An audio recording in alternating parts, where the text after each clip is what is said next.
Baie welkom by vandag se aanlyn diens van die Ooskerk. Ons gebed is dat die Here jou sal ontmoet daar waar jy is en dat jy God se teenwoordigheid op daardie plek sal aanvaar. Ek is Paulus Burger. Ek begin by die geleentheid om so 'n paar uitnodigings aan jou en aan die gemeenskap van die Ooskerk te rig. Veral na aanleiding van vlak 3 van inperking. Ons hart by die Ooskerk klop op 'n sekere manier. En die inperking is ons steeds verbind daartoe om in solidariteit met die weerloses en die kwesbares in ons samelewing verantwoordelik op te tree en opofferings te maak om mekaar te beskerm. As mense wat aan God verbind is, glo ons dat ons geloofservaring en aanbiddingsgeleenthede en spiritualiteit as deel van 'n geïntegreerde lewe belangrik is en ons wil steeds as 'n gemeenskap mekaar hierin ondersteun. Die realiteit van COVID-19 trek ons in 'n rigting van 'n nuwe normaal. En ons wil, soos baie ander organisasies en sektore in die samelewing, nie dink en nie doen en steeds 'n geloofsgemeenskap wees wat God se naby wees aan mense bevestig in hierdie tye. By die Ooskerk moedig ons mense steeds aan, veral ons ouer mense, om van die aanlyn platforms gebruik te maak. Ons wil egter ook geleidelik begin om aan mense wat 'n brandende behoefte het om by die fisiese kerkgebou uit te kom, die opsie te bied om dit wel te doen. Die Diens- en Bestuurskerkraad van die Ooskerk het Woensdag aand tog besluit om onder streng voorwaardes soos sosiale afstand, dra van maskers, ontsmetting van hande, ontsmetting van die lokaal en asook registrasie en aanmelding van persone wat die geleenthede bywoon, die fisiese aanbiddingsruimte op die volgende maniere te begin heropen.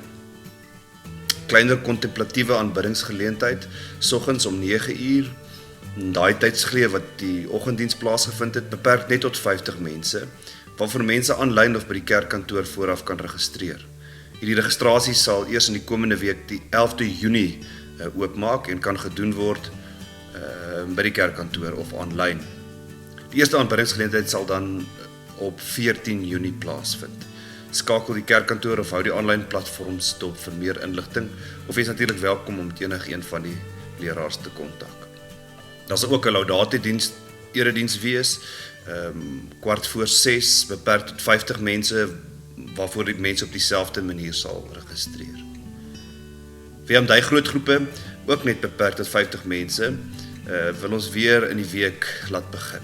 Op hierdie stadium dink ons daaraan dat hierdie groepe eers die 13de Julie sal begin. Sommige Bybelstudiegroepe, ook beperk tot 50 mense, sal ook 'n bietjie later begin. Ons sal julle deurgaans op hoogte hou van ons besinninge en ons besluitinge, en kontak gerus die kerkkantoor of een van ons, as jy meer wil weet of sommer net wil gesels. Die Ooskerk wil soos altyd lewe en hoop bring, en daarom is dit ons wens dat jy en jou gesin altyd julle eie veiligheid en gesondheid in ag sal neem, alvorens jy die kerkperseel besoek. Baie dankie vir julle geduld en julle ondersteuning in hierdie tyd, en ons sien uit om weer as 'n gemeenskap fisies by mekaar te wees, en ons is lief vir julle almal. Kom ons raak vir 'n oomblik stil.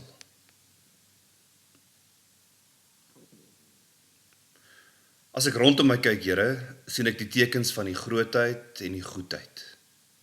Die inkomende gety na Goabaai, die volmaan oor die see by Swakopmund, die Melkweg, helder oor die plaas, Lamaskot in die Oos-Kaap.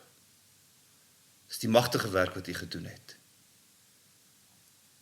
Maar ook in die klein wonders, blyk 'n sorgsame hand, swaalkies onder die stoepdak in die lente, aardwurms in die nat grond, van 'n omgeploegde land, en vuurvliegies wat helder skyn. Nou kyk ek na myself. Ek is 'n spikkel in die groot heelal. Maar tog dink U aan my, met wetenskap en kultuur, voor ek saam met ander heerskappy, God se wagters oor die wêreld, in die opsig byna soos engelinge. Help my, Here, om U weer in die alledaagse raak te sien. Here, my Here, hoe wonderbaar is U naam oor die hele aarde. Amen. Die Here groet jou vanoggend met die woorde genade, barmhartigheid en vrede van God die Vader en Christus Jesus, ons Here. Ons gaan nou saam luister na 2 stukke musiek. Lied 200, U goedheid Heer, en daarna lied 222, die pragtige Tesa lied, Loof die Here God.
Ek lees vir ons 'n stuk uit 2 Korintiërs 13, daarna gaan ek jou kans gee om lekker stil te word en weer na musiek te luister. Kom ons lees saam. Verder broers en susters, wees bly.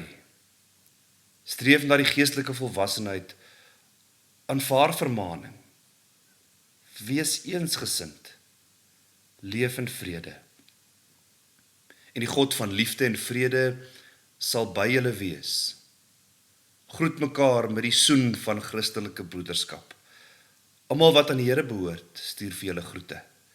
Die genade van die Here Jesus Christus en die liefde van God en die gemeenskap van die Heilige Gees sal by julle almal wees.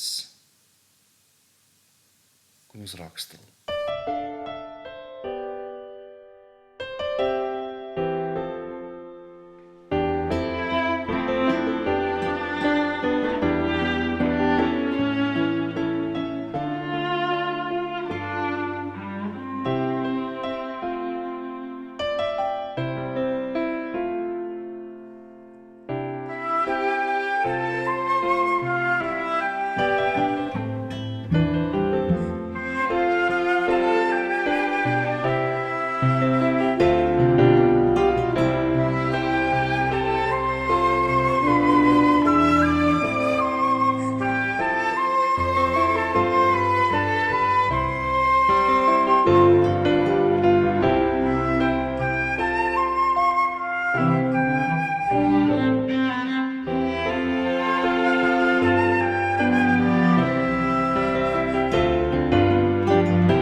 Ons gaan saam lees uit Psalm 8, as jy dit wil opsoek daar, Psalm 8, ons gaan daai hele Psalm, die pragtige skepingspsalm, so saam lees.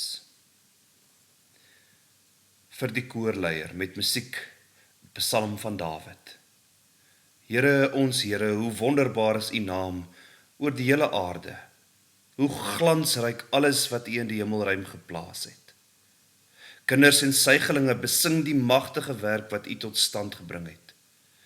So word U teestanders, die vyande en wraakgieriges tot swye gebring. As ek U hemel aanskou, die werk van U vingers, die maan en die sterre waaraan U 'n plek gegee het, wat is die mens dan, dat U aan hom dink? Die mensekind, dat U na hom omsien. U het hom 'n bietjie minder as 'n hemelse wese gemaak en hom met aansien en eer gekroon. U laat hom heers oor die werk van U hande. U het alles aan hom onderwerp. Skape en beeste, alles, selfs die diere in die veld, die voëls in die lug, die visse in die see, wat die oseane deurkruis. Here, ons Here, hoe wonderbaar is U naam oor die hele aarde. Die bekroonde skrywer Yuval Noah Harari het 'n ruk terug in The Guardian 'n insiggewende artikel geskryf getitel Will the coronavirus change our attitudes to death? Quite the opposite. Hy vertel hoe ver wetenskap gevorder het. Dat lewensverwagting in die wêreld in die laaste eeu van 40 tot 72 gespring het. Tot en met die 20ste eeu het 1/3 van alle kinders nooit volwassenheid bereik nie. In die wêreld vandag is kindermortaliteit onder 5%. Ons doen fantasties. En daarom sien ons regtig nie meer 'n natuurramp of 'n siekte as 'n straf of een of ander ingrype van God nie. Nee, ons wêreldbeeld het verander, skryf Harari. Nou is alle rampe en pandemies en siektes voorkombaar, omdat ons so wetenskaplik so slim geword het. Omdat die mens het so te sê reg kry om die dood te fnuik. Ja, daar selfs teorieë wat beweer dat die mens wat 200 jaar oud gaan word al klaar gebore is. En ek vermoed Harari is reg, want die gesprekke oor die coronavirus is nie of daar 'n enstof sal kom nie, maar wanneer die enstof sal kom. Ons hoor amper die refrein van Psalm 8. U het hom net 'n bietjie minder as 'n hemelse wese gemaak, met aansien gekroon, verwysend natuurlik na ons, die mens. Ek wonder sommer of dit reg is en of dit is hoe ons op hierdie oomblik voel. Nou dat die virus die wêreld op sy knieë het en wetenskaplikes sukkel om nodige verklaringe te vind. Harari sê dan, for centuries people used religion as a defense mechanism, believing that they would exist forever in the afterlife. Now people sometimes switch to using science as an alternative defense mechanism, believing that doctors will always save them and they will live forever in their apartment. En dan sê hy 'n belangrike ding, we need a balanced approach here.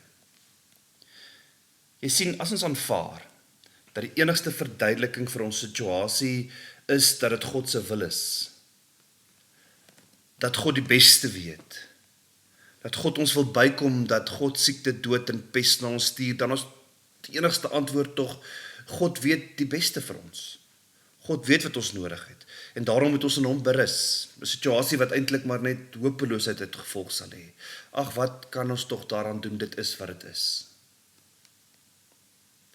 Dit bly tog belangrik om te probeer om die Bybel so bietjie binne sy historiese konteks te lees. Die teoloog Weimann beweer dat die digter waarskynlik iewers in ballingskap sit en soos kinders of suigelinge voel teenoor die magtige teestanders, die Babiloniërs.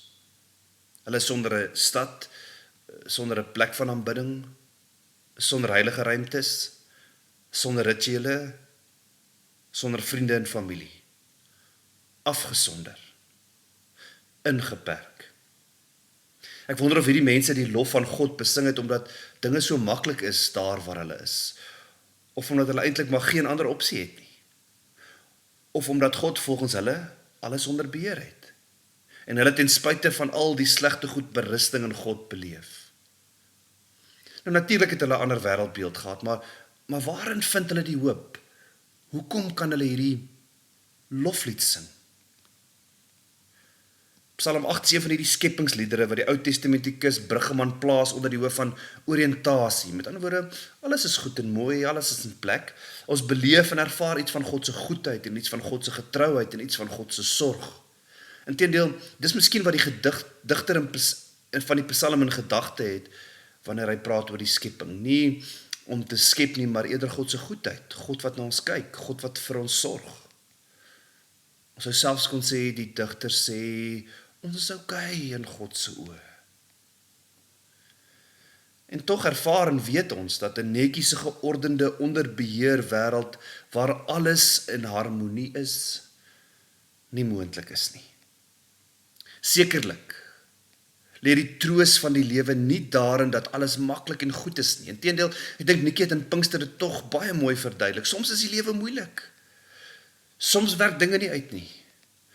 Soms sien ons net die magtige teestanders geen uitkoms en geen hoop nie. En daarom is ons hoop nie geanker in een of ander perfekte uitkoms of geordende lewe nie. Ons sien juis iets hiervan in die Psalm, dat die loflied deurbreek, deur die donker, deur die seer, deur die eensaamheid, deur die afsondering. En die manier hoe die loflied deurbreek is deur mense, gewone mense, wat leef. Waaiman sê, dit is in die diepte van verlorendheid dat die ballinge 'n nuwe tempel, 'n nuwe stad, 'n nuwe plek ontdek. Dit noem hy die gemeenskap van lofsangers in die nag.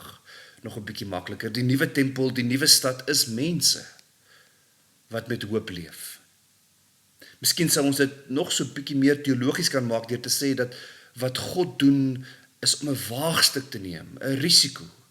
Hy sê wel, as jy in die nag wil lewe, het jy mense, iemand nodig om God se werk te doen, om God se hande en voete in die donker nag te wees. Die doel van die skepingsverhale, dink sommer ook aan Genesis 1, is miskien om die eerste hoorders te help om hulle plek en hulle rol in die verlossingsgeskiedenis te verstaan. Miskien sou ons kon sê, Psalm 8 wil die konings, die leiers van daardie tyd help om hulle plek en rol te verstaan. En dis dat hulle moet leef soos gehoorsame burgers van God, wat die wêreld namens hom regeer. Nog 'n bietjie makliker, die Psalm wil die vraag vra, hoe sou die wêreld lyk as God die koning, as God die president, as God ons leier is? Dan sou ons dalk eerder sê, Psalm 8 is nie staties en skepend nie, met ander woorde, nie wat ons reeds in Adam is nie, maar veel eerder herskeppend, eskatologies, met ander woorde, wat ons kan wees, wat reeds moontlik is. Walter Bruggeman, ongelooflike klomp kennis oor die psalms, skryf dat die psalms so anders as die kultuur van ons tyd is. Ons verkies om die seer en die donker in ons lewens toe te maak, te vermy, selfs weg na te vors. Terwyl die psalms ons wil aanmoedig om juis in te kom, die donker te herken. En dan sluit Bruggeman amper by Harari aan, natuurlik met 'n ander intensie, as hy sê dat ons 'n behoefte het aan beheer, en ons sukkel om daai beheer uit te oefen. Hy gaan so ver om te verduidelik hoe min beheer ons het. En hoe meer beheer ons probeer vind, hoe meer word ons ontnigter wanneer dinge nie uitwerk nie. Miskien is dit tog sprekend van ons verbruikerskultuur, dat ons maar voorgee dat dinge oukei is. En ek hoef seker nie vandag 'n voorbeeld te noem nie. Hierteen sê Bruggeman, waarsku die psalms en nooi ons om eerlik na die donkerte in ons lewens te kyk. En die rede hoekom ons eerlik na die donker kan beweeg is omdat daar iemand in die donker is wat ons kan aanspreek. Die een wat nog altyd onderneem het om in die donker teenwoordig te wees. Miskien is dit juist hierdie wete wat die donker transformeer.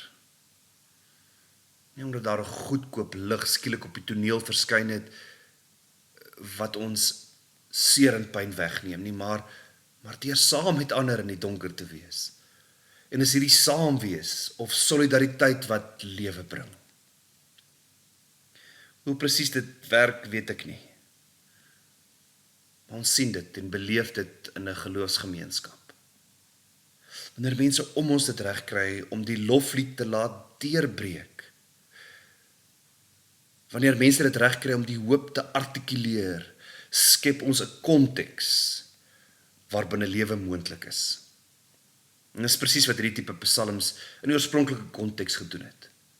Behalwe net vir die teologiese funksie was daar ook 'n sosiale funksie, 'n sosiale intensie. Dit het vir mense die konteks gegee waarbinne hulle kon lewe ten spyte van die donkerte. En hierdie lewe was 'n lewe vry van angs en pyn en seer, al was dit binne die angs en pyn en seer. 'n gegewe waarop 'n staat gemaak is, waarin vertrou is, niks anders as God self nie.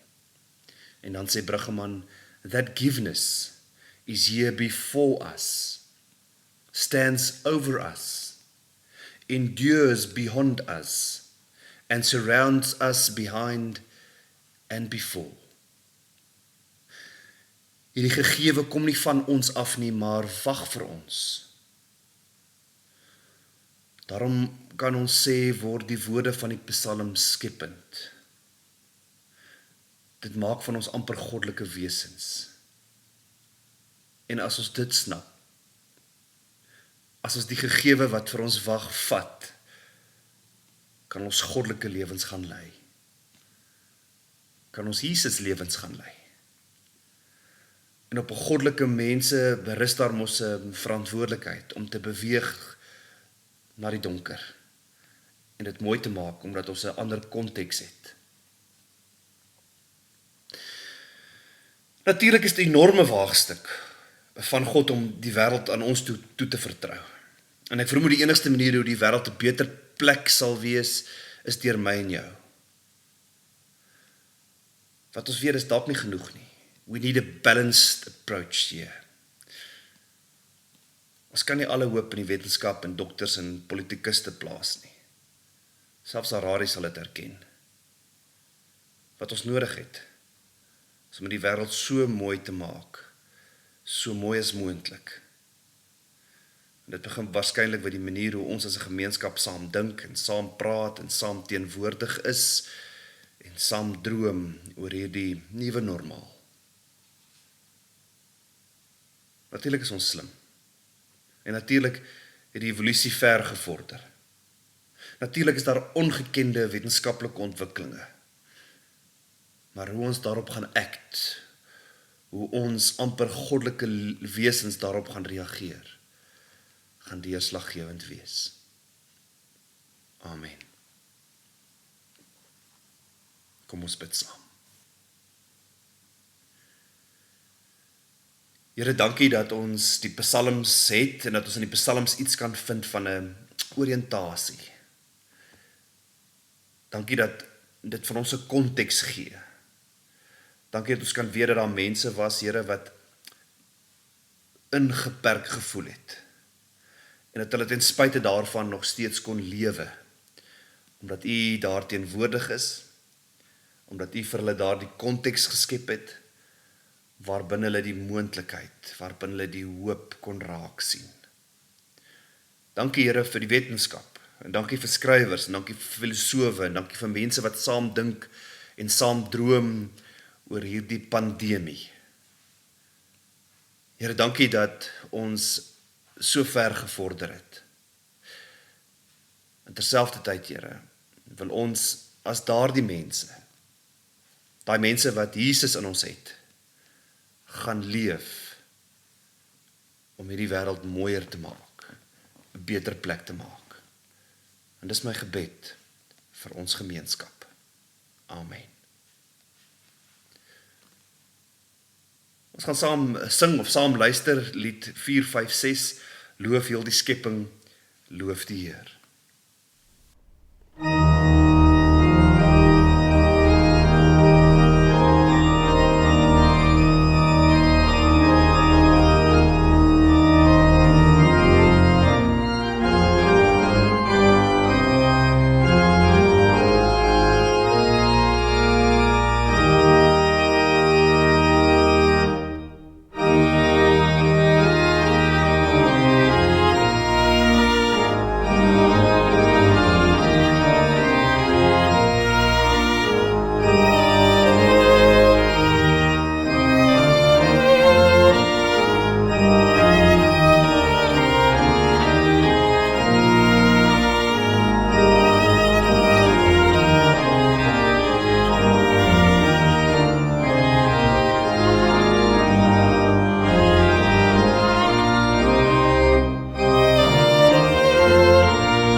ontvang die seën van die Here, die genade van die Here Jesus Christus, die liefde van God en die gemeenskap, die saamwees van die Heilige Gees sal by elkeen van julle wees en bly. Amen.